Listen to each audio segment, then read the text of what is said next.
Hey, what's up guys? So as promised, I'm going to take you on the journey of creating this, the Huginn. All right, so I wanted to break this video up into a couple different sections. The first being the why. Why did I make this knife? Why did I design it the way that I did? Also, why am I using the blank to describe it?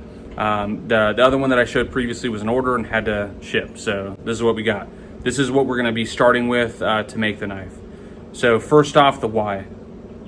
So across the military, no matter what branch that you're in, depending on your specific job, supply will issue you gear that will allow you to do the specific tasks within, the job title that you're feeling. Then there are people above them, that make decisions as far as like what gear that supply has access to for that they can actually issue, to the Marines, soldiers, airmen, fucking squids, whatever the Navy calls themselves. And lo and behold, and unsurprisingly, there's a lot of issues with that process. Now, I'm not going to go into detail about all of that. One, I don't fully know all of the details. I didn't have like an inside look or anything. It's just with my time on the teams, like what we got as far as issued gear, the reasons we were told why we got that specific issued gear and things like that. That's where my experience is coming from in this explanation. Now, I'm going to say right up front that one, I'm not some super OG, extremely experienced operator that, my word is gold and everyone else is shit. This is my own personal experience, my own personal opinion. So I'm not speaking for anyone else in my community or the soft community in general. This is just me. So to get into it, essentially what happened was I was issued a knife that it was decent, but it just didn't fulfill the needs that I had for a kit knife on a team. The knife that was issued was a SOC P dagger. I don't know a lot of the history behind the dagger itself. All I know is that at least within MARSOC, I think the SEALs also utilize SOC P as well. I could be wrong. It's been a while since I've been on a team. But there's a martial art that goes along with the SOC P dagger. It's called SOC P. With that, there are certain things about that dagger in the way it was designed so that you could accomplish specific tasks within that martial art. SOC P is a martial art that's used within CQB, which is close quarters battle, or I think the SEALs call it like close quarters combat, like CQC.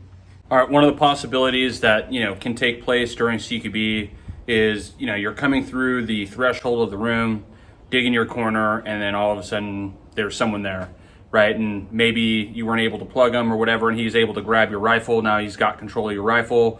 You're fighting him back and forth, and so you got to go to your next best option, which is going to be your pistol. And let's just say during your attempt to grab your pistol, you trip over something because there's a bunch of bullshit in the room, or he trips you or takes you down, or like whatever, like you fall down, he's on top of you, you can't get to your pistol now. Your next best option is going to be your knife. And with that being said, you need to have something that you can get to with either hand, right? This hand might be injured or pinned down or whatever, so you might have to use the other, or vice versa, right? So also you need something that is quickly deployable and something that's deployable while under extremis. And the reason why I state that is because as your adrenaline rises and you're in fight or flight, you're going to gain extra strength, extra endurance, extra awareness, but you're trading your motor skills for that. You're not going to have any fine motor skills. So you need something that's going to be easily deployable and quickly deployable to create space so that you can get to your next best weapon. So here's a cool little tidbit about the SOC P dagger that I adopted into the Huginn because it is such a great idea. And that's, so typically let me see if I can change this. Typically where people are having their SOC P dagger is like right here, right? It's typically the sheath goes behind the magazines and it's like kind of sticking up above the magazines where you can either grab your, speed reload or tack reload or whatever, and then you have access to the knife. But the point being is it's in the center, so you can grab with either hand, like I was talking about before. That's where I've seen a lot of people have it. Now that doesn't mean that's where everyone has it.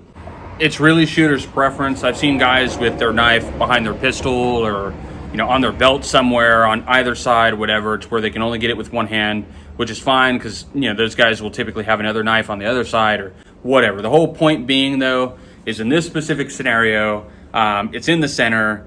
You grab it, you're creating space. Then the nice thing is that after you've created that space and you want to go to your pistol, while you're retaining it with your finger, you can go straight for your pistol, still holding the blade in your hand with the pistol. At the same time, you can then create space with the pistol, and then you can put everything away and then go back to your rifle. But here's the thing, that's really awesome, right? And also the Sock P dagger is created that way because it's for penetration of a person. But in my 18 years of service, I've never actually stabbed anyone. I've only known a couple people to actually do that. And so what ends up happening is you have this dagger that just sits there on your kit and you don't ever do anything with it. Because guess what? Daggers are great for penetration, but they suck at cutting tasks. So you never actually take it out of your kit to cut the 550 quarter, open the MRE that you have, the actual stuff that you use knives for in the military. So once I became an instructor and actually had a little bit of time to do something outside of just being an operator, I decided to solve that problem. The first iteration of Huginns were actually forged, right? It was actually forging something like this, at least at my skill level, like forging a Huginn it's still, even today, is the hardest knife for me to forge, just because there's so many like design features within it that make it just difficult to actually hammer out, right? But it's possible. And that's how it started out. It was a forged design, and then people really liked it.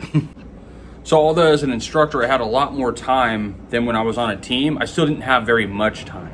And so as the demand increased for the knife, obviously the demand increased on my time. So I had to figure out a better way of producing it so that I could actually give them to people so that they could use it, right? And so then I went to stock removal.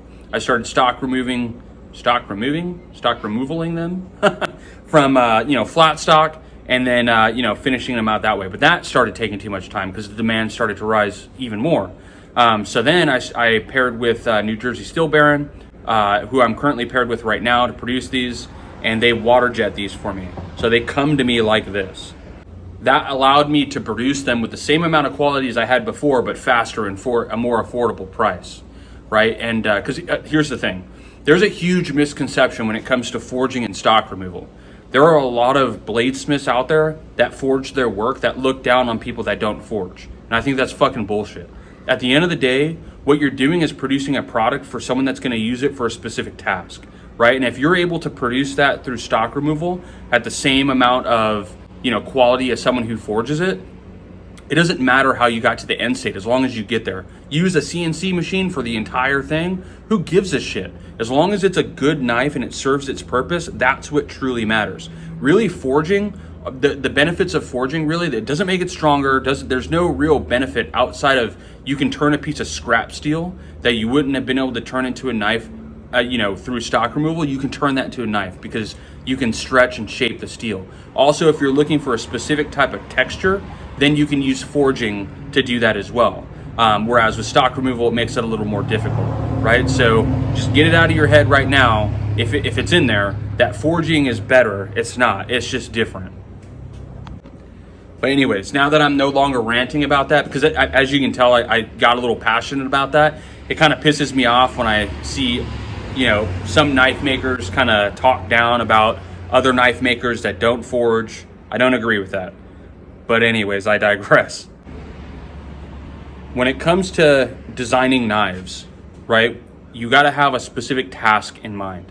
Once you have that, then you're going to know the specific design features that are required. Once you have those specific required design features in your knife, everything else is for style, right? So for instance, the belly shape, where the point is in relation to the center line of the knife. Those are, or the way that the handle is shaped. Why is it smaller here than over here? Why is there a ring on it? Why is there a little nub on top of the ring? All these things are required design features of the Huginn. The curvature right here, where the swedge is, that's not necessarily required for this knife to perform the task that I want it to perform. That's purely an aesthetic preference. I could have easily made it just come straight down in a straight line. Right, but now that I think about it, I think that's really the only design feature that didn't have really a purpose. Now, will it change the way that it penetrates, with a curve versus with it being straight down? Yes. If it was straight down, it would probably be more dagger-like, but I chose to go with the curve to accentuate the belly right here for EDC tasks. So here's something really important that needs to be said. When you design a knife for a specific task, if you only have one task that you want this thing to do, it's probably going to do that one task extremely well. The more tasks that you try to get this knife to be able to accomplish, through your design features, it's going to become more like a jack of all trades, master of none, right? It's going to do those tasks, but it's not going to do any of them that well, right? It's in comparison to having just that one task that it specializes in. That's what this one is a little bit guilty of, to be completely honest, right? Because this is supposed to replace the stock P dagger, but allow you a knife that will allow for penetration, but also allow for EDC tasks. So just like a soft operator or like a recon marine, we're known as being jacks of all trades, master of none, right? And so this knife kind of follows that, just not as much as probably an operator does. But it can penetrate. That's why the tip is where it is in relation to the center line of the knife. But the belly is curved for those EDC tasks. But if you look at the handle is designed for you to grab it in one direction, unlike the stock P dagger where it's a omnidirectional dagger, or handle rather, right? But you can grab this from either side. You can grab it the opposite way and use it to create space if you did need to. It's just not as comfortable this way as it is this way, right? But it can be done. But just like I just explained, you can do it this way, but it's not going to perform in this way as well as, say the stock P dagger would, right? And that's because I wanted this to be centered around both being able to create space and have penetrating abilities, but also be designed so that you can use it for those everyday tasks that you're going to need a knife for while, operating in the military.